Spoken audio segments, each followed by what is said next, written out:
How to speed up Wi-Fi. 15 ways to boost your Wi-Fi speed. Slow Wi-Fi signal can leave even the calmest person ready to throw their router out the window. If your internet provider can't help you, there are a few things you can do to remedy your terrible Wi-Fi speed. Whether you're a consumer, small business, a startup relying on a home broadband connection, or a company with bigger connectivity needs, read on to boost your Wi-Fi connection. 1. Test your broadband speed. Before you do anything, you need to conduct a speed test. This will show your upload and download speeds and give you a reference point for measuring how effective each method of speeding up your Wi-Fi is. To do this, simply visit a speed testing site. We like Speed Test. From there, click Begin and it will tell you your upload and download speed.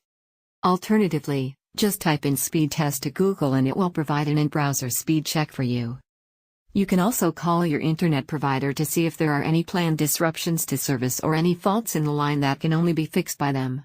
2. Replace your router. The latest Wi-Fi standard is 802.11 acres if your router is either 802.11b or 802.11 grams standard. A new router would definitely boost your Wi-Fi speed and provide a longer range of connectivity. If you've been a loyal customer, most internet providers will send you the newest router for free, but others may charge a delivery cost of around £3, £6. Here is how to check what Wi-Fi standard you're running on. 1.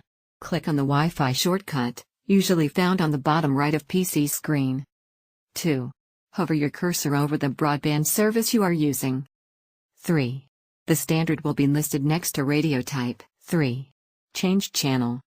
The day your router is set up, it automatically detects the least crowded channel and makes that its default.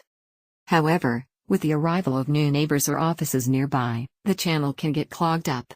You might find that one channel is used by a handful of routers while others are deserted. There are some great tools that will help determine whether you should change Wi-Fi channel. Software like Insider and Nearsoft analyzes the entire Wi-Fi spectrum and gives you details about your home network as well as channel usage, meaning you can change to a less busy channel. Most internet providers will have step-by-step tutorials on how to do this, as procedures can differ. 4. Use the 5 GHz network. The 2.4 GHz frequency is crowded. Not just with neighbors using the same frequency, but also baby monitors, cordless phones, microwave ovens and more. Most of the latest 802.11 and 802.11 acres routers offer two Wi-Fi bands, which means they're sending two network signals, one at 2.4 GHz, and one at 5 GHz.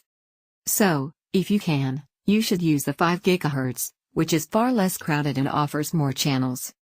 You could also split your devices between networks, to avoid moving clutter from one network to another. Perhaps put smartphones and tablets on the 2 GHz network and laptops and connected TVs and devices on the 5 GHz network. 5. Invest in a power line adapter. Power line adapters are a great way of boosting Wi-Fi signal with relatively no effort. Although, they can be expensive. You'll also need to make sure you purchase one with Wi-Fi capabilities, otherwise, you'll be stuck with one that relies on the Ethernet port. A Wi-Fi-enabled power line adapter will create new Wi-Fi hotspots which will provide a wireless signal in rooms where your router signal can't reach. You could also try a Wi-Fi extender, but quite often these don't work. 6. Limiting your router's frequency band. Sometimes you can't have the luxury of choosing the 5 GHz frequency band or selecting a less cluttered channel. In such cases, it may be worthwhile to limit your router to sending out signals at intervals of 20 MHz. For small businesses with guest Wi-Fi, limit the guest access to 20 MHz, giving you and your employees a stronger signal with fewer dropouts. 7. Update your firmware. An easy, yet often forgotten piece of advice. Make sure that your router's firmware is up to date, especially if you've purchased a new one.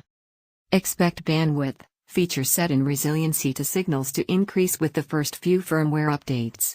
The latest firmware update can be downloaded from the manufacturer's website and is relatively simple to update, as most have a helpful how-to wizard. And if you're struggling, you can ring up your broadband provider for extra support. 8.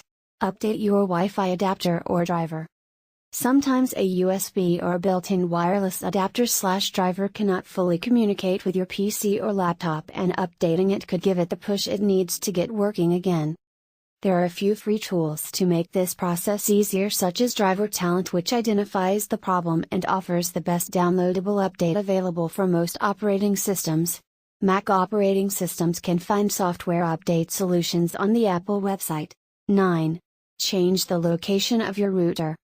It might seem simplistic, but moving your router will have a positive impact on your Wi-Fi speeds. Use a Wi-Fi heat mapping tool to measure the impact of distance, frequency changes, and building structures on signal strength. Two tools that are great for this job are NetSpot for Mac and HeatMapper for Windows. Both tools allow you to track Wi-Fi coverage in your office or home. The more points you scan, the more exact your Wi-Fi heat map. Once you're done, you end up with a map that shows you not just the signal strength but also the throughput of your Wi-Fi network. 10. Turn off the eco setting. Some routers are set up with a power saving mode on by default. The goal: save a few milliwatts. Unfortunately, this commendable approach can reduce bandwidth disproportionately. To navigate this, you'll need to visit your Wi-Fi power settings via your PC or laptop and change to a normal power setting. 11. Tidy your PC. Your Wi-Fi signal can become weak if your PC is too old or untidy. One way to boost your Wi-Fi speed is to declutter your PC and shed any unnecessary files or programs that could be slowing it down. There's plenty of software that claim to speed up your PC and make the general day-to-day running much smoother. We like Average PC TuneUp, Avast Cleanup, Cleaner, and F-Secure Booster. 12. Find out who is hogging the band fault width. If you share your internet connection with people that like to download videos, stream TV shows, or play online video games, you might want to consider setting up a few rules. You could suggest that they download content during less popular times. But if you don't fancy any awkward confrontations, there are tools out there that will prioritize apps or programs.